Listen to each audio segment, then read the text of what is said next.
the owner of the company asking me who was doing the work, me or my boss.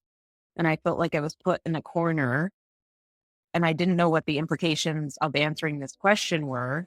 The world is obsessed with fast track success. It's easy to think that people become successful overnight.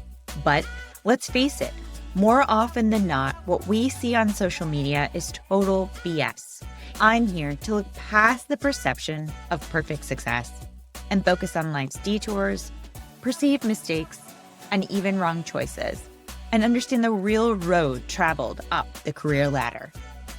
After all, we're all effing up. Carly DeFilippo is the co-founder of Cognoscenti Creative, a Denver-based branding and creative studio. Her career has spanned fields of copywriting, marketing, and brand strategy, with a particular focus on the food and hospitality sectors. After earning a master's degree in Paris, studying French culture and culinary criticism, she spent a decade in New York City, leading the content marketing efforts for the Institute of Culinary Education and the Dinex group of chef Daniel Boulud. After several years immersed in the world of award-winning chefs, sommeliers, and service professionals, Carly pivoted to an e-commerce startup environment, leading B2C brand creative for food product design company W&P. In 2015, Carly co-founded Cognoscenti Creative with her sister Lauren, a graphic designer and photographer, with the goal of offering comprehensive brand storytelling services at a scale more accessible to entrepreneurs. Carly, I'm so excited to have you here and hear your story. Thank you so much for joining me. Thank you for having me. Think back to your youth when you were a rising adult. What were you thinking would be your future? It's really funny for me to think about because I think I'm such a planner and an anticipator now, but I really genuinely don't think I was thinking about like my career as a concept when I was a teenager. At the time, the thing I was most invested in was music. I had been training as a pianist for a long time, but more specifically, I'd gotten really into classical singing and training as an opera singer. And I had gotten pretty far in the realm of competitive singing on like a high school level. And I continued into college, but I also had this very strong sense when I was speaking with guidance counselors or even my parents that I didn't want to go to conservatory. And I could visualize that the best case scenario as an opera singer was being single in your 30s, traveling the world. And I knew I wanted a family. I knew I wanted to be able to put down some roots in the future. And I didn't know where, but I didn't end up pursuing music as a career for that feeling of just like the lifestyle wouldn't be what I wanted. But I don't know that I had clarity beyond that in terms of what I wanted to do.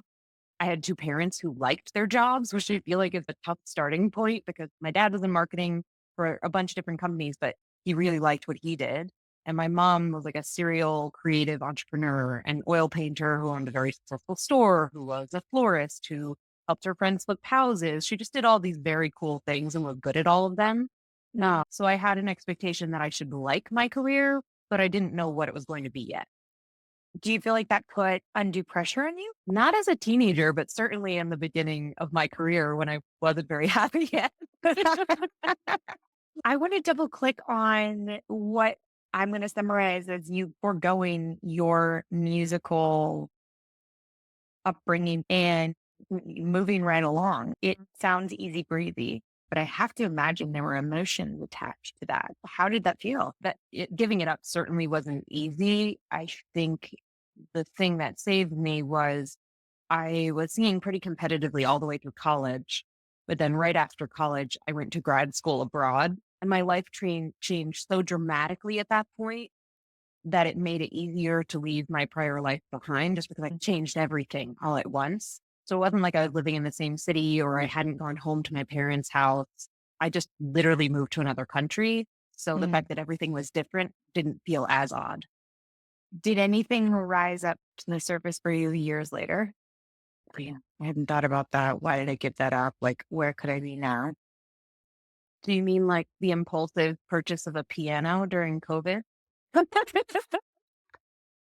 It's still a part of my identity and it feels like a thing that is part of me, but figuring out how to fit it into my life now does feel complicated. Is it something that you share with family, with friends, like at all? Or No. And mostly because even though I loved training in voice and I loved, especially when I was in like a singing group for a jazz big band at my college, I loved the rehearsals and the performances were fun, but I also had a lot of performance anxiety. So for me, it's always been something I've mostly done for myself, and the actual getting on stage in front of people, even though it had a fun component to it, was so anxiety inducing that I don't even know how I would have done it as a career if I wanted to. And certainly performing for fascinating. my family feels a little, no. How did you get through the performance anxiety? It sounds like it was pretty significant for you. There were literally times when I would start to sing, especially when it was classical music, and I would all but black out. And at the end, I'd be like, how was it? And I loved it. I trained for this. I got on the stage. I made these choices. No one was pressuring me to do it. But Yeah. there was such a desire to, I don't know, I'm not even sure what happened, but it was almost disassociative. Like I couldn't be there for it because I had such anxiety around it. And it usually went well. Do you feel like that made moving on easier, knowing that you could give up the performance piece of it and the anxiety? I've never thought about it as a choice so much as just this is like a normal life transition. But I'm certainly grateful to not be feeling that level of anxiety. And I do enjoy public speaking and things adjacent to public speaking, and I have none of the anxiety around that, Oh, wow. That's which is really fascinating. funny. Yeah, it's like next to playing the piano in front of people, this feels easy. Ooh, to be a psychologist with this one. Fascinating. Talk to me about your higher education experience. What happened post high school? Yeah, I wanted to go to a liberal arts school. In my mind, I had this vision of a very tiny or liberal arts experience, like maybe somewhere. Williams College was the one I really wanted to go to and did not get it. But this, like, you go into the woods with all these other young people and you become who you're supposed to be. And it's this like departure from civilization. And where I ended up going to college was different than that. I went to Boston College, which the Jesuit education piece and the discernment of who you are, what your talents and gifts are, how those could potentially be used. They would probably say at the service to the world, but I would just say used in general. That was really helpful for me. They do have a really good discernment framework there. I'm not particularly religious, but I think the Jesuits are wonderful in that way. But the thing I didn't love about Boston College was it was more of a rah, sports centric school culture. And so going into that, I wasn't particularly enthusiastic. And I didn't know what I was going to find or who my people would be because I was a nerdy arts kid. And luckily, they had a really strong but small music community. And they had a jazz big band where it was like five of us singing, maybe a 20 or 30 piece band that I don't know if that would have been there if I went somewhere else. And I absolutely loved it. It became the cornerstone of my whole college experience. And the fact that it was a sports school kind of meant there was this cool niche for those of us who did something else. So I did my 4 years at BC. And then the way I ended up going to grad school in France was that when I was about to graduate, I had an amazing school experience, but I still had no idea what I wanted to do. I had gone on exploratory interviews with Google and some other elite companies, and it just felt like that's what you were supposed to do, but nothing actually felt like a fit. I started thinking about if I could do one thing next year, don't even think about like your job, what would you want to do? And I had been studying French since the age of 7, just by coincidence, really. And then I had a friend whose mom was Belgium, so it was a thread through my life. I wanted to lock in that proficiency. I had worked on French for so long and I ended up majoring in it in college that I first applied for a Fulbright position to teach English in Belgium because of my friend's mom and my associations with that country. And then ended up applying to grad school in Paris when I got the runner-up position for the Fulbright. So it's like just almost got it. I loved my grad school program in Paris. It was through Columbia, but they have a campus there. You would do half your classes with other American students about French culture. And then you got to go to one of the French universities and focus on whatever you wanted. And I ended up writing a thesis about French culinary criticism. So it was a very indulgent year of eating and talking to people in agriculture and speaking French and making French friends. It ended up giving me a lot more clarity on what I could potentially do with myself in real life. Mm. How did it feel being the runner up to Fulbright versus the chosen? It was definitely a moment of kicking yourself. Like, it's a very long application process for a Fulbright. And Boston College actually has a reputation for getting people Fulbrights. So they're very good and it's a very rigorous process you go through there. But it was also one position. So I don't think I had even expected to get it at all, let alone be the runner up. But there was definitely disappointment about all the time that I had dedicated trying to get that. What challenges did you face abroad? After I had done a semester abroad and before I decided to go back, I found it to be an incredibly lonely experience the first time I was there. And rightly, people don't necessarily want to invest time in you if they know you're going to be leaving. Mm. And especially, I feel like a lot of American students go abroad and then on their weekends, they want to pop over to Venice or go to Munich or check out London or visit their other friends who are in some country. And I found that doing that when I studied abroad actually really undermined my experience of being in France and making French friends. So going there as an undergrad, I loved Paris. I loved speaking French, but I didn't love my undergrad experience and this feeling of isolation of not wanting to be with the other Americans and wanting to really be invested in the culture. So when I went back for grad school, it was so much easier because I was in classes with other French students. I actively chose not to travel and just to stay in Paris and to make the most of the friendships and the people I was meeting there. And while it's still very lonely and isolating to spend hours on hours in the library writing a thesis, it was still a very different experience where I felt like I had put down roots and made real friends and really started to understand this culture in a way that felt like home. What came next after you had come to the pinnacle of your education? Before my first job was the devastating realization that I do not have European citizenship. And the only way to stay in France was to get a very boring job in a field I wasn't interested in, like being a paralegal at an American law firm. And maybe that's someone's dream, but it was not my dream. So that was pretty devastating. I came home, I applied for some jobs and I got a job. Gosh, I'm not even sure what my title was, but I was essentially doing marketing and event coordination for the Maison Francaise at Columbia University. So it felt like a pretty even transition. I had never been on Columbia's campus prior to getting that job, even though I was a graduate. But it felt, okay, I'm going to get to use my French. I'm working on cultural event planning. I'm going to be able to talk to other students who are heading to France. It really felt like a good fit. If I can't live in France, this is it.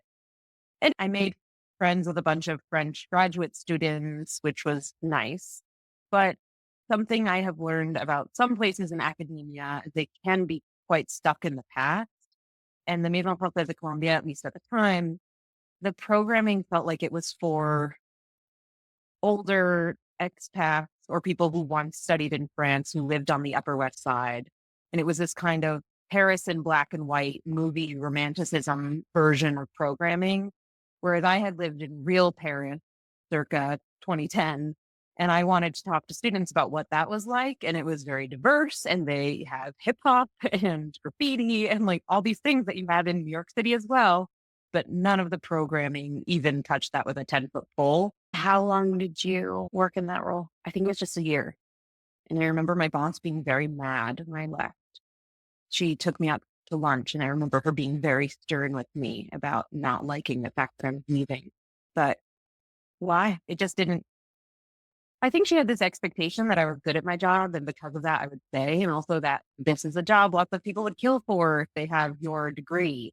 But I just had this sense that there was going to be something way more interesting and that maybe I needed to get back to the food side of things because working in French culture in America was maybe not as exciting as living in France. Yeah. Did you leave for a role or did you leave before you found a role? Was that the role at the Institute for Integrated Nutrition? Yeah. I wanted to get back into food. But because I didn't have an actual culinary degree, anything that was food adjacent felt interesting. When I interviewed there, it was lots of really interesting, dynamic young people sipping the Kool-Aid, and the Kool-Aid being this idea that the way we eat and the way we conduct our lives really benefits our health and our energy and our joy. And when I interviewed there, I just remember being like, yeah, this feels really interesting. It was before like wellness exploded on the level it's been now. And I got hired for a marketing role. So I was like, let's do it.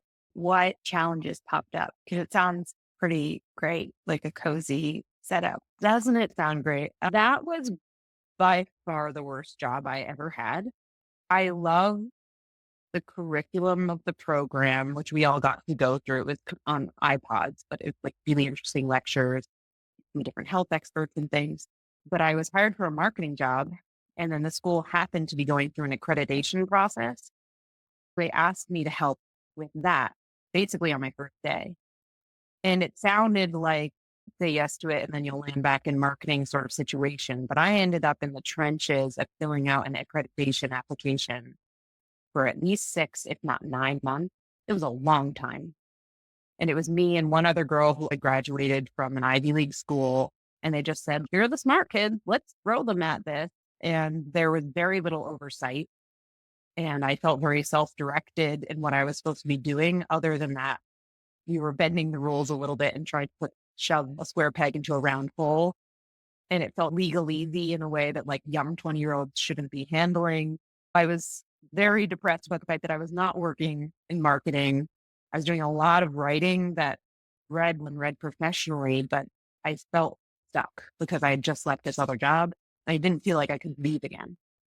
Mm. What did that look like?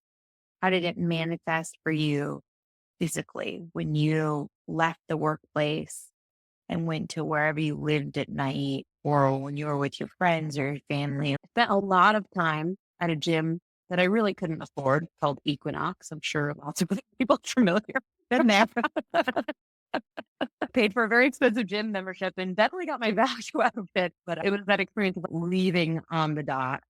And at the time, I was living in a 12 by 12 box with bars on the window on the Upper West Side near Columbia.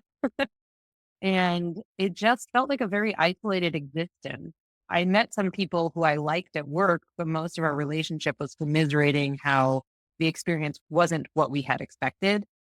And I remember taking these lunchtime walks to the dog park, and that was our sliver of joy for the day, watching puppies play in the dog park. You were there for about a year and a half, right? Yeah, at some point, I will say I don't remember enough of the specifics to go into detail, and maybe I've blocked it out, but it was very clear that the way things were being done on a leadership level was not copacetic. And there were questionable practices. If somebody, like this happened to me when I gave my notice, you were basically escorted out of the building within the hour. And it just Oh, felt wow. very high security for something that like really shouldn't have been high security, like a So like nutrition school. you give your 2 weeks and they're like, get the hell out. Exactly. And let's make sure you don't take anything with you. I was working on accreditation. And then at some point, I remember very clearly the owner of the company asking me who was doing the work, me or my boss. And I felt like I was put in a corner and I didn't know what the implications of answering this question were. And I don't like that I did this, but I answered it as honestly as I could, which was I am doing the vast majority of the work. That's not to say I don't know what my boss was doing. She was probably doing a lot of things.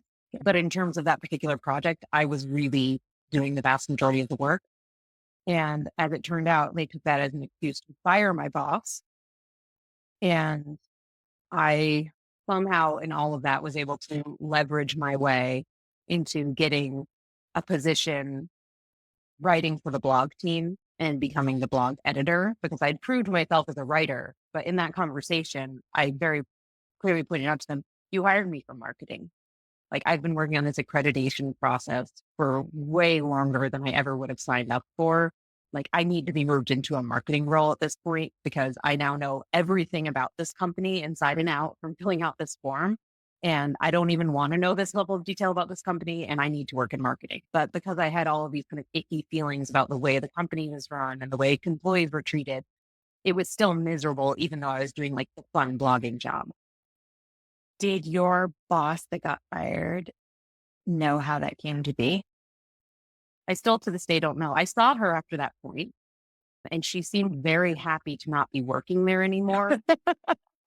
Because you all were having the same feeling. Literally within the year I was there, the level of churn was insane. And it's still like a PTSD experience that when I see other people who worked there, we still talk about how awful it was. Yeah. And I hate to say it because I do think the curriculum is great. And I know so many people in the wellness industry who like are tapped into that as students.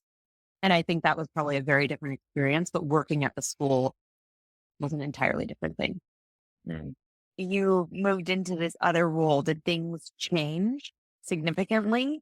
The actual work was infinitely better. I was interviewing people. I was writing blog posts. It was the type of thing that I felt like, okay, this is creative. I can actually use my skill set here for something interesting. But I also learned a very valuable lesson, which is if I feel like I'm working in an environment where people aren't being respected, you can throw all the perks, the free lunch, the yoga sessions, whatever at us that you want. At the end of the day, everyone feels terrible, and that kind of ruins a work environment. Yeah. The Band-Aid only sticks for so long. What was next for you? When I was working at IAN, I started blogging and freelancing, emphasis on free, for some very fledgling food publications. So I had my own blog, and then there was a food publication called Daily Food and Wine, which seems like a very good URL, but was definitely a fledgling publication. But it gave me a creative outlet, and I got to write about things that really interested me and accrue this volume of work. And I'd started blogging when I lived in Paris, so my blog was pretty substantial at this point. And so I had a creative portfolio on the side of what I had done at work. And that really helped me with landing my next job at the Institute of Culinary Education, which was an amazing job. That's where I feel like my career actually started. And I had mentorship, and I started to learn interesting things and accrue expertise in an area that was meaningful. What was cool about it was an environment in which I could actively learn about something I cared about. I got to go to culinary school and blog about it. I got to take one-off classes with people who won Dayton Spirit Awards and had amazing restaurants in New York City. And I worked long hours, and I was sometimes there at night, but I was getting to learn all this interesting stuff about food and meet other people who cared about it. And I got to take photos, and I got to work on partnerships with IBM or the New York Jets or just like all these other large organizations. So it just is a really dynamic job that it felt like my boss was like, you're a smart person. I can teach you lots of things. Let me give you responsibility and run with it. And that's really what I needed, was someone to say, oh, you're capable of so much more. Let me give you this. And you were still freelancing during that time as well? Yes. But again, like emphasis on free, like maybe I wrote an article every 3 or 4 months. And at some point I moved to a different publication called Honest Cooking that was like incrementally larger and more read. Maybe I got to go to a restaurant for free. And then like my sister would tag along, take photos while I wrote the article because she was a budding photographer. So all of these things started to overlap in a way where I started to feel like I was good at something professionally. And like I had found an area where the fact that I had lived in France and that I spoke French and that I'd spent this time studying food really mattered. And people valued that. So you were there for 3.5 years. Why did you leave? The job was great for a really long time, but two things happened over the course of that time that made it just a natural time to leave. The first was personal. I came into that job hungry for responsibility and opportunity and said yes to everything. And what happened was in year one, you're the yes man. And by the time you're in year 3.5, you don't want to be the yes man anymore because you've gained experience and you have actual skills. And Like, what have I done to myself? and it's very hard to not be the yes man once you've already put yourself in that role. I have one of the most clear memories of my entire career was we hired a new PR manager who was, yeah, I was the content manager. She was the PR manager, and we were supposed to be on the same playing field. And she, in the first week of work, my boss asked her to do something. And she's like, that's not really in my job description, but maybe Shannon, the intern, can do it. And I remember being like, oh God, that's an option. Like we can set boundaries with our employer. Where was that years ago? Oh man. I was like, I can't do this in this job. So it was clear to me that if I ever wanted to be able to set boundaries for myself, I was going to have to move on because I had this level of closeness with my boss and he'd been my mentor. He really did a lot for me where I felt like it was hard to push back. And I was getting to year 3.5. Here I am starting to push back, not just on what's in my job purview, but like what we should do with the marketing strategy and where I think we should go with this. I started to feel like I knew enough that I was becoming annoying. Yeah. And then the other thing that happened there was the school had moved to an incredible new facility, but there was a lot of what I perceived to be financial pressure to recoup on the investment. And it felt like we had 2 to 3 years of being really celebrated as a marketing team. We had done amazing things, and I felt like I was part of that. And then suddenly there was a level of micromanagement that came in on what are you doing for strategy and how are you spending your budgets? And let me read your most recent blog post, like really down to the nuts and bolts by the CFO. And he was a really nice person, but I was like, I am not working in this environment where someone is telling me if I missed a comma when that's not even in your like purview of reality. So it was a little bit personal, a little bit just naturally outgrew what was happening in the work environment there. Where did you head next? I realized that I was pigeonholing myself in education. I don't know if my parents pointed that out to me or if it was kind of a self-realization, but I knew I didn't only want to work in education in my career.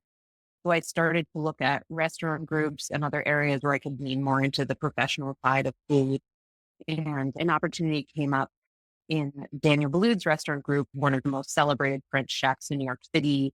He speaks French. A lot of chefs speak French. I was like, okay, this is a good thing. So I felt like I was coming full circle. I was like, okay, we're moving forward and we're getting to bring this other skill back in.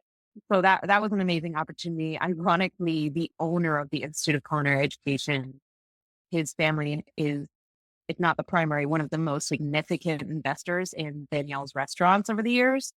There's a little bit of competitive interest there, but luckily the folks at ICE were nice enough to let me go because literally Danielle, I don't know if he was the CEO, but he was certainly head of business at Danielle. He had to ask for permission to hire me because he would be hiring me away from an investor.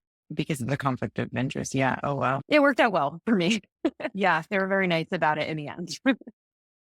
What challenges do you face? I'm conscientious of the fact that you mentioned you'd been on this kind of education focused track and now you are headed into the restaurant group.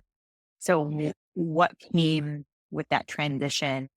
The main thing was that aside from that short period of micromanaging, I had a lot of creative leeway in terms of content marketing and the type of content marketing I was producing at the Institute of Culinary Education. And Daniel Boulud's restaurant group had really been very PR heavy for a long time. PR pitching was the majority of any marketing they had done. I was being hired in an effort to create content marketing for the company to really invigorate their social media, get some email marketing going, and essentially build some brand storytelling that wasn't so dependent on the media relationship. But two things. One, I'm not sure that anyone who hired me really had an interest in content marketing. They knew they had to do it, but it didn't feel like a priority.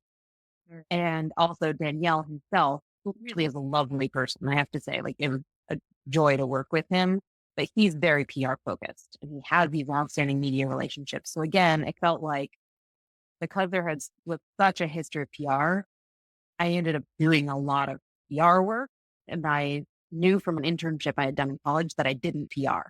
So I was writing pitches and sending emails to people. And this is around the time when media starts dying a little.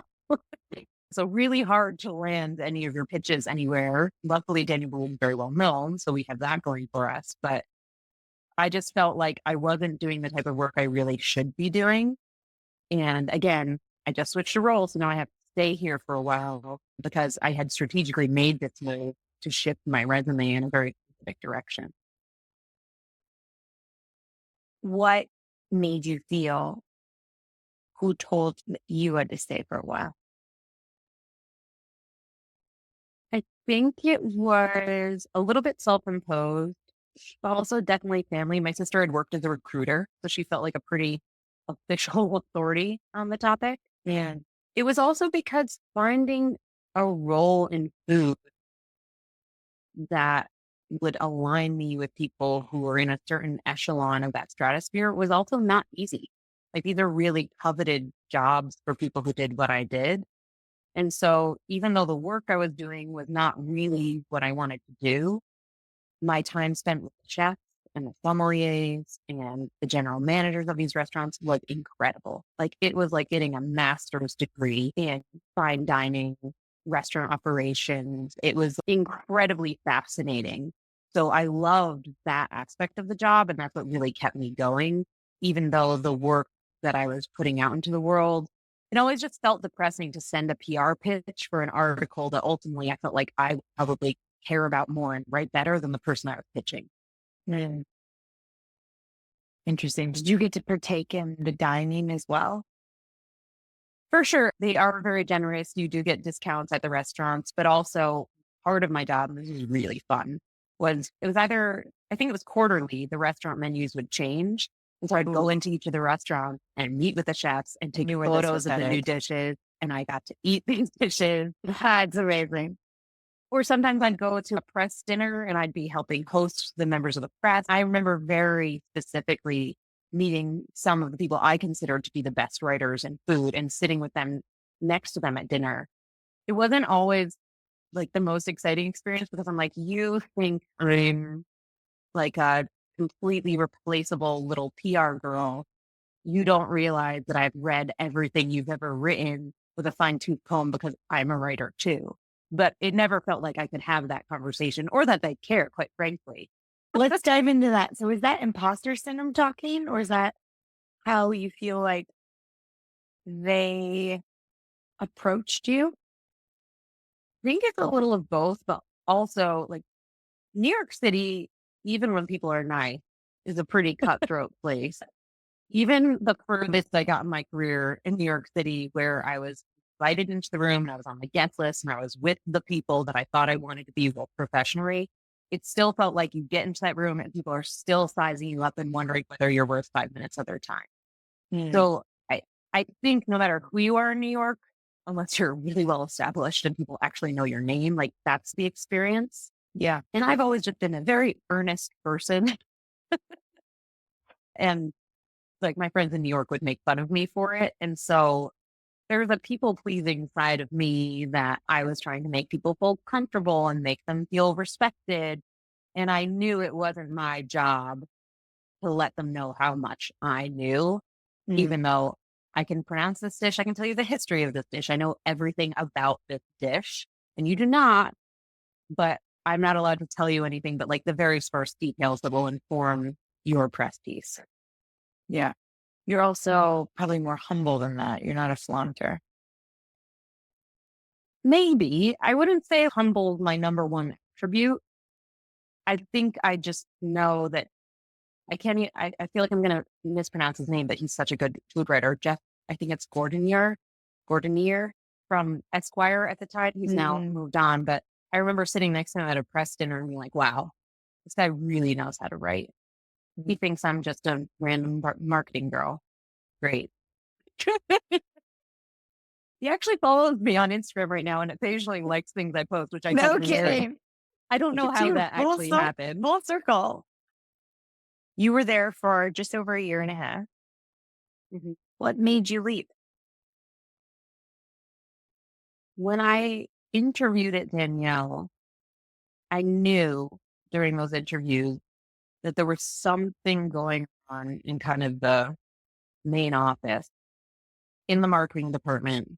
There was a vibe. And I was like, something is going on between the boss, the employees. I was like, there is some form of friction here. But I took the job anyway. And I went in knowing that because I was like, this is the right move for me. It checks so many boxes. I want this. And over the course of my time there, I fell in love with the chefs, the sommeliers. Like I said, like the entire restaurant team was great. But the woman who was running things was very established in PR and she's very good at what she does. But it felt like she was not invested at all in any of our careers, in where we were going, in who we were as people.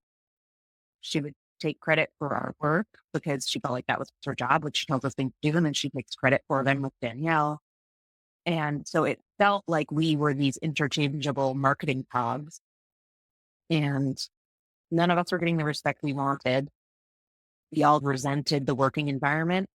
And then on top of it, I wasn't a big drinker at the time. I had some health issues going on, and I felt like a lot of the social environment in the restaurant industry is about going out for drinks and things like that. And I couldn't really participate in that. And I didn't want to get into my health issues with people. So I did feel very much like an outsider in that office. You ended up at W&P Design and Director of Brand Mhm. Creative. What did that look like for you? This was a huge breakthrough for me, similar in terms of getting to roll of ice, in terms of like really feeling okay and where I need to be right now. My skill sets are going to be leveraged. The people around me get me and being valued. I had been looking for a while. I wasn't happy at Daniel Boulud, but I knew I wanted to take the next step in my career intentionally. I didn't just want to pivot to anything. And I, this gal, Elizabeth Tilton, who I still work with to this day, she had posted on a forum for women in food in hospitality that she was looking for communications manager or something like that for W&P, which was a food product design company. And I set up drinks with her. Communications is an interesting title because you're like, I'm not sure if you're looking for PR or not. Yes. I don't Uh, want to go down that but path again. yeah, as luck would have it, she was looking for a PR person again. Elizabeth is just one of those people who comes along once or twice in your career, who gets you and gets it. She's the person who knows how to find people, how to put them together on a team and really make magic happen. She's like the conductor of an orchestra. And something about the conversation we had really clicked with her. I was talking about brand identity and how interesting I thought it was and the opportunity that I saw in the space, and branded content was really starting to emerge as a thing at the time. And she asked me to come in and meet with the founders of the company the next week. And honestly, I almost missed the meeting and canceled it last minute because I thought it was an informal thing. And getting from Manhattan to Greenpoint and sneaking out from work is not very easy. I ended up paying for a very expensive cab ride to make it happen. But it turned into a spontaneous job interview that I was not expecting. And in no time at all, I had a job offer to be initially their content manager. And what was interesting about the role was this company had essentially been white labeling and selling their products through West Elm, J. Crew, Food 52, you name it. And they had a very successful business that way, but they had very little brand awareness about for themselves. And they asked me to build that more or less from scratch. It was the opportunity of a lifetime. And it was also just, it was a startup environment. There were lots of young people. People were excited and innovative, and there wasn't all this almost bureaucracy that you get with more established businesses. And that felt really exciting to me. And staying in Brooklyn, which is where I was living at the time, felt really exciting to me. So it all just felt like a really good fit for where I was going personally and professionally. Hmm. You were there for just over 2.5 years. So did it stay that way throughout, or did some struggle pop up? I would say that the main reason I left W&P had nothing to do with W&P. I had started to freelance, not in editorial, but in actual paid copywriting projects for brands when I was at Daniel Boulud. And during that time, I started getting really excited about the work I was doing. It was everything from like a coffee table book for a major coffee brand, content marketing blogs for different food brands, just like it seems like the type of work I wanted to do. And then at the same time, my sister was a photographer and a graphic designer, and she had done some work with restaurant groups. So we were on these parallel career paths where she did visual branding and I did verbal brand identity. So we had started to freelance together. And so when I left W&P, it was really about the opportunity to grow the company that we had started back in 2015, 2016. when you started that company with her, we hadn't gotten to that. Was it intentional that it would be something at some point, or you're like, oh, we have these little things, like we'll just slap it together? I had no idea what it was going to turn into, and I have to give her credit for the idea. I think I was certainly more of a skeptic of working for myself. I'm not a big risk taker in that way. Like, I want financial stability. I like having a paycheck, things like that. So I was a little skeptical of it being more than just a creative outlet at first. But my sister, very soon after we started doing that, moved to Colorado. And as I came to visit her, she had made some inroads here. She was working in a restaurant group, but she was also freelancing as a designer. And we had a major breakthrough pretty early on. We're an independent boutique hotel in a town called, the locals would say Buena Vista. Some people say Buena Vista, but they hired us to do their logo, brand identity, core messaging, creative direction for their website, the whole shebang. And while we had a lot of like in-house experience to give us credibility as our own company, we hadn't really had a client like this yet. And that client kicked off our business. That hotel to this day gets us business because it's such a cool concept. People want to know who branded it, and they find out it's us, and we still have conversations about it years and years later. Cognoscenti Creative. I think my mom actually named it, though. I think she gets the credit. And what I like about the word cognoscenti in Italian, is that it's in the American English dictionary as well. And what it means in shorthand speak, say those who know. So people who have been in the industry, who've been around, who understand the ins and outs of your business. And for us, it was really important that we don't come from an agency background. We come from an in-house hospitality background. And the majority of our clients, at least initially, were food and beverage and hospitality. That in-house experience really mattered to them. That we understood the industry and we understood their unique pain points. Talk to me about Oyster Sunday. Are you still involved in that? Yeah. Elizabeth Hilton, my wonder boss at WMP, she left WMP a little bit before I did to found Oyster Sunday, which is a hospitality consulting group based in New Orleans. She has gathered together a group of other people that's mostly at the same point in their career. You've gotten 10 or 15 years of experience who are experts in what they do. And she pulls us in as consultants on projects. And she does have a core in-house team, but it's everything from HR consulting, operations consulting, brand messaging, websites, like all the different levers that hospitality companies need to pull. And I've been doing copywriting for Oyster Sunday, the brand, and also for a number of their clients since she founded the company. And it's been a really amazing collaboration. And as a copywriter, it's really nice to have a consistent client who thinks of you for almost all of their work. Now, talk to me about, you said you own your own business. It's with your sister. It's the two of you mentioned there. What are the things that keep you awake at night as you're where the buck starts and stops? The only person I worry about is myself and my sister. And I was already worrying about the two of us before we had a company. So we were already, everyone was already on the worry list. We take it very personally whether clients are happy with their work, the work we do for them or not. Because for me, it is a very personal relationship. I really try when I'm working with someone to hold up a mirror to what they do and for them to see themselves in reflection. And that's a high bar. Sometimes it doesn't happen. Luckily, like we mostly have really great relationships with our clients, but especially when folks are in kind of indecisive place about who they are. It's not just that they don't know how to describe it briefly, but they're really in flux with what their business is and who their target audience is. If they can't pin it down, then ultimately I can't pin it down. And that's really hard because I can articulate what you're doing in a way that people will get, but I can't make the decision for you. And we've had a few of those relationships where it felt like a really promising project, but we couldn't decide for them what their company was going to be. And the number of times they changed their mind, it just was a bad fit.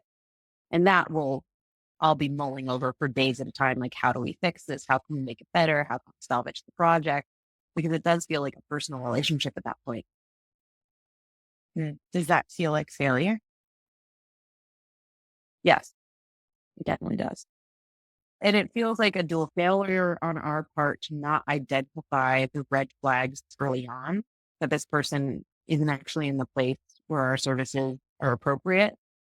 And maybe failure to set certain boundaries or clarify expectations. A lot of times those projects end up taking a lot of time and you feel like you're just digging the hole deeper and deeper the whole time. How do you refer or identify yourself when you meet someone new and they're like, what do you do for work? What do you say? That feel good? Yeah. Sometimes I say agency and I'm like, sorry, studio. What is the distinction there for you? I don't know that this matters to anyone else, but when I think agency, I think physical building with lots of different people in it and account managers and like all this That is rigmarole. But exactly it's what like, I think when I hear that word. yeah. Yeah. And creative studio to me sounds okay. Maybe you'll think we're oil painters, but at least you'll think we're small. Yeah, I think boutique, sexy, independent. Yeah. Yeah. That's hilarious. What are some of the most well-known brands that you've worked with? Recently, we did a project for Virgin Hotel. They're opening a property out here in Denver in a few years. And they found us, not even Oh, referral, just an wow. internet search, which is thrilling to Yeah. me. Something really cool about them is they work with local creative teams on their projects to help make each property feel really unique and authentic to the city that it's in. Oh, And they that's cool. hired us to work on the foundational concept, like what would Virgin Hotels in Denver feel like? So we developed this So smart. intention setting plus beautiful Pinterest board that they'll be sharing with their partners as they actually move into the construction phases. So that was awesome. Cool. Yeah. La Marzocco is a client I worked for. Do you think, I know you are friends with Scott, but Yeah. I don't, like Oh, they that's were the great. client that really kicked off my copywriting career in a way where I'm like, I'm good at this. Yeah. Nice. Like, Amazing. and they Yeah. really took a chance. They really took a chance on the scrappy Aw. like editorial team that we were. But the If you could go back and talk to your budding 20-year-old self, what advice would you give? do not get a job in editorial journalism. Really want one, but don't do it. I really would have spent a lot less time pining over becoming like a real journalist, quote unquote, if I had some vision for where that was going to go and how limiting my career prospect would have been if I had gone that way instead of the brand and content marketing direction. Let's dive into rapid fire. How do you define success? When I write something that surprises me and just in terms of how well it flows, how it all comes together. And the client also says, you nailed it. Like when I love it and they love it, that's it. What was your dream job as a child? My mom tells me I wanted to be a farm artist. Not entirely sure what that means, but here we go. A farm artist. An artist on a farm? What would you say is your path not taken? I guess being an opera singer. That's what I I might have wanted to been blacking out on the stage of the Met if I ever got anywhere with it, but maybe I would have just gone and gotten some hypnotism or something to help me with that. Could you hop back in like right now? Could you sing opera and feel proud of yourself? That's a good question. Probably not. Jazz, yeah. Opera is like marathon running for singers. You can't just, you have to train your voice to get back into it. And my speaking voice isn't particularly high, but I sang very, very high, which is why I think I Oh, couldn't just jump fascinating. right back into it. Yeah. Yeah, I wouldn't have pegged you as the soprano, I don't think. I was like a super soprano. You would Oh, know. wow. Fascinating. Mhm. What 3 words would you use to describe your career? I know it's supposed to be rapid fire, but you're talking to a copywriter. No. Educational. I really have been able to keep learning every step along the way, and that's been awesome. Fascinating. Like I genuinely get to meet and work with fascinating people all the time. And scrappy. I have absolutely hustled for what I have and made some decisions that some people thought were debatable in terms of asking for what I deserve, but it has served me well. What company on your resume turns the most heads? In Colorado, it's the Surf Hotel in Buena Vista. And over the course of my career for like food and bev professionals, it's definitely Daniel Boulud. I'd like you to choose 3 jobs and label them love, ultimate fun, skip it. I'm going to exclude my current career on this one. I feel like that's unfair. Like I got to build it You're still on exactly the how I wanted journey. it. Yeah. Um, W&P was ultimate fun. That was really a fun working environment. I'm going to give love to Daniel Boulud because even though it wasn't always the right fit, I felt such intense love for the people who worked in those restaurants. Like to this day, I think about them on a regular basis and the things they taught me. I could have skipped the Institute for Integrative Nutrition. What is the hardest lesson you've had to learn in your career? That even if you know better than the founder of the company you're working for, they're still a founder and you're not. Might be why I work for myself now. Even in my best job, I really struggled with the times when I felt like 100% confident the founder of the company was making the wrong decision. It's hard for me to stay quiet. Do you and your sister have friction in business? Oh, yeah. But it's more because we're sisters and less because of the business. We're actually very aligned on the business side. I think we know each other very well as sisters, but we never worked together before. We had to learn each other's professional self, which we did not know. I have certain ways of working. She has certain ways of working. The environments we were in previously were very different. I'm used to being in a leadership role and being very vocal, but I'm also the younger sibling. So it's hard to have someone else expect to be in charge and you'd be like, I've always been in charge. So it's interesting to unpeel the personal and professional and figure out what works. We're finally there, but it's taken since started. How have you worked through those conflicts in the past? Probably by screaming at each other on the phone and then writing nice emails or texts afterwards. I actually love you. Honestly, yeah. It gets heated and then it cools down in a way that it probably wouldn't with founders who are not siblings, but we get to the point very quickly. Thank you so much. This was a fascinating conversation. I hope it conveys some sense of reality. There were a lot of points in my career where I was sitting at my desk being like, I don't want to do this for another day. Yeah. And I hope That, people know what that it's you like a very, just said, yeah. people have the hardest time saying. Why?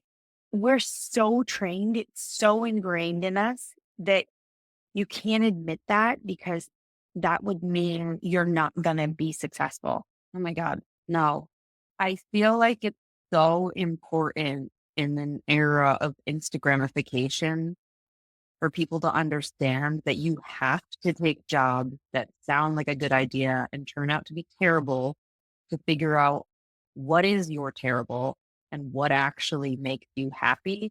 Because work is still work. It is not going to the mountains and skiing, which is what I would like to do with my free time if I Sure. have a child. Work is still going to be hard and there's always going to be struggles in it, even when you like what you do and feel satisfied by what you do.